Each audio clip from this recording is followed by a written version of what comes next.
నేనైతే చెప్తా ఉన్నా, ఇదే క్యాపిటల్ సిటీలో స్థలం కొనుక్కొని ఇల్లు కట్టుకొని ఇక్కడే ఉండబోతానని కూడా చెప్తా ఉన్నా. నీ ప్రభుత్వం పోయి మళ్ళీ మా ప్రభుత్వం వచ్చిన తర్వాత బ్రహ్మాండమైన రాజధాని మనం కడతాం, రైతులందరూ కూడా ఆనందపడే విధంగా రాజధాని కడతామని చెప్పి ప్రతి ఒక్కరికి నేను ఇవాళ గంటాపదంగా కూడా చెప్తా ఉన్నాం. ఇటువంటి పరిస్థితుల్లో హైదరాబాద్ ని మించిన మహానగరాన్ని కడతాం. ఇది నిజంగానే కడతాం. ఎందుకు కడతామనంటే ఏడో కేంద్ర ప్రభుత్వం సహాయం చేస్తేనే కడతామన్నది కాదు. ఏ కేంద్ర ప్రభుత్వం సహాయం చేసినా చేయకపోయినా కూడా కడతాం. ఎలా కడతామన్నది మా బుర్రలో నుంచి వస్తున్న ఆలోచనల నుంచి కడతాం. ఒకటైతే చెప్తున్నా, ఏ క్యాపిటల్ అయినా కూడా రాష్ట్రానికి మధ్యలో ఉండాలి.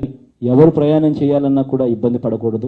భూమి ఉండాలి, దండిగా చాలా భూమి ఉండాలి, డెవలప్మెంట్ స్కోప్ ఉండాలి, నీళ్లు ఉండాలి. ఈ మూడు క్రైటీరియాస్ లోనే ఎక్కడో ఒక చోట వస్తుంది. Krishna and Guntur come up with a location what has at least 30,000 acres of land, then it would make some sense. This is what we're asking. We're saying, please ensure that it is right in the middle of the state. రేపొద్దున ఈ రాజధాని కట్టాలన్నా, రేపొద్దున ఇక్కడ ఏదైనా మంచి జరగాలన్నా అది ఒక్క వైఎస్ఆర్ కాంగ్రెస్ పార్టీ వల్లనే జరుగుతుందని మాత్రం గట్టిగా చెప్తా ఉన్నాం. విజయవాడలో క్యాపిటల్ సిటీని పెట్టడం మనస్ఫూర్తిగా మేము ఆహ్వానిస్తున్నాం. ఎస్, కట్టబోయే నగరంలో గార్డెన్ సిటీని తీసుకొస్తాం. లంగ్ స్పేస్ ని క్రియేట్ చేస్తాం.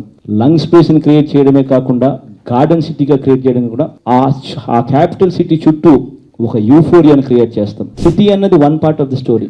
ఎందుకు ఒక మంచి సిటీ ఉండాలి, మహానగరం ఉండాలంటే దానికి కారణం ఉంది. కారణం ఏమిటి అని అంటే, ఇవాళ ఇక్కడ ఉన్న ఎవరినైనా కూడా నేను వచ్చి తిరుపతిలో మీరు ఉండండి అని అంటే ఎవరు రారు. ఏ గొప్ప చదువులు చదివిన వ్యక్తి అయినా కూడా హైదరాబాద్ లో ఉండడానికి ఇష్టపడతాడు, బెంగళూరులో ఉండడానికి ఇష్టపడతాడు, బాంబేలో ఉండడానికి ఇష్టపడతాడు, ఢిల్లీలో ఉండడానికి ఇష్టపడతాడు, ఒరిస్సాలో ఉండడానికో, బీహార్ లో ఉండడానికో, లేదా తిరుపతిలో ఉండడానికో ఇష్టపడ్డు.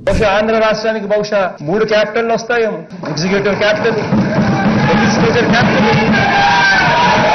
Judicial capital. To Visakhapatnam, which is going to be our capital.